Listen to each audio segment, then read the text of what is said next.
Kakadosh Boker on Mishna Yomi, Masechet Metzia. Yeah, we are on Perek Bet, the second chapter, Mishnah Vav and Zayin, Mishnah 6 and 7. Says the Mishnah number 6. We're talking about how much does a person have to announce, right, for a lost object. So you just got a lost object, you found it. How long does he have to announce it? For the next 10 years? So says the Gemara, and it says the Mishnah, until when is he going to be obligated to come and to mention it, to announce it? Until the neighbors of the ones who live in the area, right, where the item was found, know about it. Meaning that all the neighbors have to find out about it. These are the words of Rabbi Meir.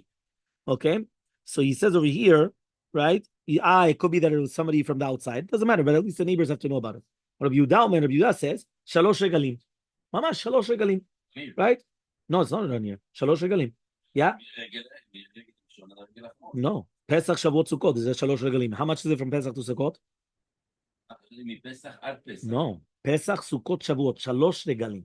Shalosh regalim, Pesach, Shavuot, Sukkot. So it all depends which one. If you found it before Shavuot, it's Shavuot, Sukkot, and Pesach. It's much longer. If you found it before Sukkot, it's Shalosh regalim. But you need 3. Yeah? 3 regalim. Yeah? Ve'achar, right? A-regel acharon, Shiva yamin. Now, even after the last regel, whichever one it is, you still need another 7 days. In order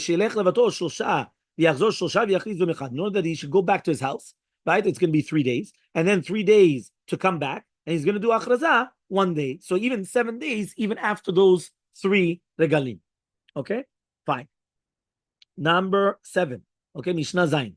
Amar et ha'eveda v'lo amar simanea. What happens if the person comes and he claims it, and he says, listen, I lost this lost object, but he doesn't have any simanim. He doesn't give you simanim. Right? Lo yiten lo. Don't give it to him. Varamai, right? And a thief, right? That means basically a person that you know that he's a trickster. Yes, Richard will call him a swindler. Yeah. So he says, even if he did give the simanim, lo yiten lo. Don't give it to him. Why? Because you know that this guy is a dishonest person. Until he has to be doresh oto, he comes looking for it. So therefore, this is mean. You have to make sure there's a person, a trickster, dishonest or not dishonest. But if he's an honest person and he's giving you the simanim, give it back to him. But if he's a dishonest person, don't give it back to him, because that means you already know that this guy is playing a fast one or whatever it is. You know, he could only get it back only if he has witnesses, basically. Yeah. No, nothing to do with it. If he comes to you and he tells you these are the simanim for this object because you just did the achrazah, and he comes and he tells you it's mine and these are the simanim, you're not allowed to give it back to him. You still need edim. Okay?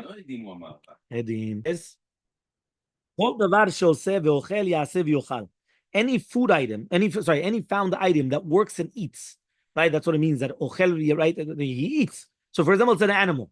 So therefore, 1 second. So what's going to happen? Right? Yasev yochal. So the work is the cost of its care. So Yasev yochal, you should work it, right? And therefore it's going to eat. Meaning, I'm not going to come and tell you, you know what, keep the animal there, but you're not going to make it work. But now I'm giving it to eat, and then after I'm going to charge you for all the food. No. Let it work. And then when it's going to eat, so it's eating the work, and therefore, right, there's no problem. It's going to cancel out. But what happens if right now you find something that does not work, but it does eat? For example, let's say a rooster or a calf. So you should sell it. But it says in Pasuk, you have to return it to him. What does it mean, shavotolo? You have to give it back to him without causing him a loss. This is going to be a loss because basically what's going to happen is that if you cannot work it, and then so imagine, he's going to start, at the end, I'm going to come and say, by the way, this is your rooster, pay me. What pay you? You should have gotten rid of it already. No, pay me, because it wasn't working and I had to give it to eat, and I give it to eat for 2 months, 3 months, or I don't know what, and it's now even worth more. Sell it. Why? Now you give back the money to the guy. So therefore you're giving it back to him something. Right? What do you do with the money? The says use them, right? And therefore, you're allowed to use them. Now, if you're allowed to use them until the guy comes, and then you have to give it back to him, so therefore you're going to be chayav achriyut, which means that if you're allowed to use it, you're obligated, and anything that happens to the money gets lost, stolen, you're obligated. Rabbi Akiva says, lo yishamesh ben, you're not allowed to use them, and therefore imavdu enoche. So if it gets lost or stolen, you're not obligated, because since you weren't allowed to use it, so you're not obligated if something happens to it. Meaning like this: if you get the hana'ah, the benefit of using it, so if you're obligated in something that's going to happen, but if you don't get the hana'ah, you don't get the benefit of it, so then, right, you're not obligated in what happens.